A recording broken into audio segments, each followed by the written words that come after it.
Hello and welcome to Solent Sports News. I'm Mickey Resati and this is your 1:30 Bulletin. And we start with rugby as the RFU have announced their ambitions to host the 2025 Women's World Cup.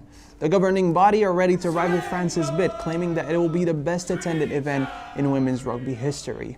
Organizers are confident that they can hold a strong global TV audience that will bring much needed exposure to the women's game. In football, the trial over the death of Emiliano Sala has continued this week.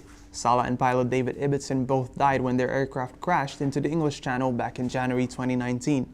David Henderson, 67, is on trial at Cardiff Crown Court, accused of endangering the safety of an aircraft, but he denies the charges.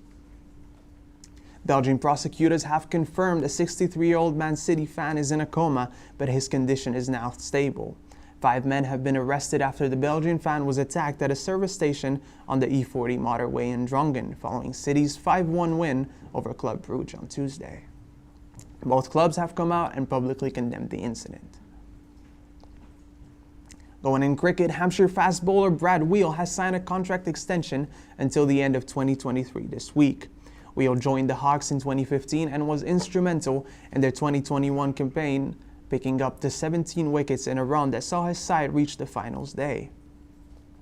Elsewhere in cricket, it's an important day in the T20 World Cup. Yesterday, Scotland eased through the Super 12s, beating hosts Solent by 8 wickets after bowling them all out for 122 in Muscat.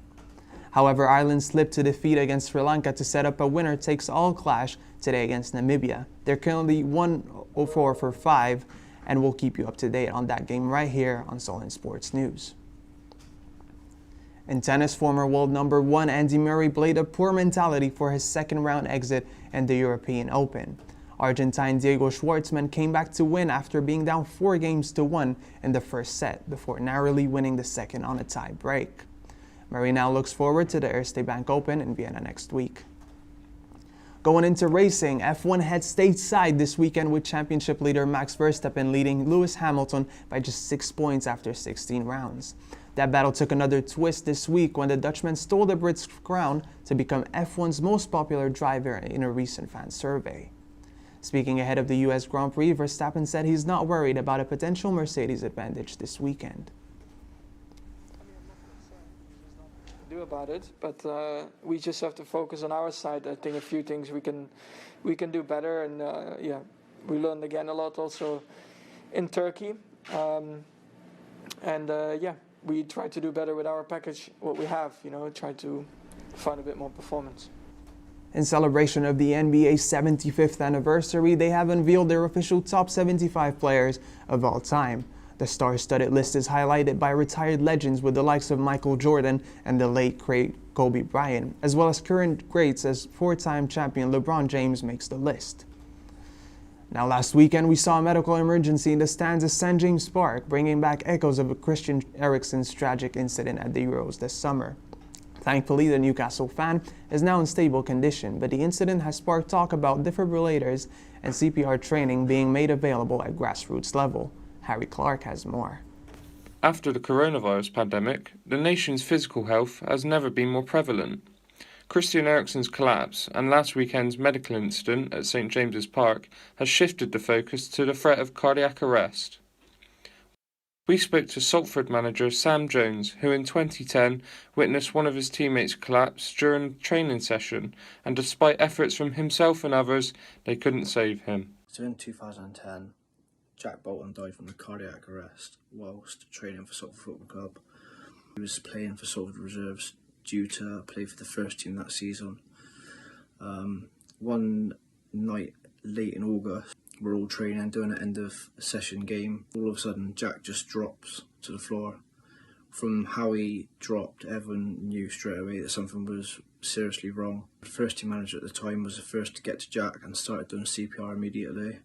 Someone rang the ambulance and was talking to him for it whilst they sent people out to us. They obviously arrived, started doing CPR, called for an ambulance van to take Jack to the hospital. Fortunately, Jack passed away at the age of 17. We immediately started doing fundraising for the Cry charity. From this fundraising, we were able to screen test over 400 people later that year. Since the fundraising started, we've been able to place defibrillators around the village of Salford, which in emergency could hopefully save another young person's life. Plenty of work is being done up and down the country to prevent this happening again. At Hengrove Athletic, the Premier League have intervened to help non-league clubs. Secretary Martin McConaughey tells us more. We've probably got 5 or 6 people at the club who are first aid trained to a level where that would be sufficient for them to get a coaching badge even.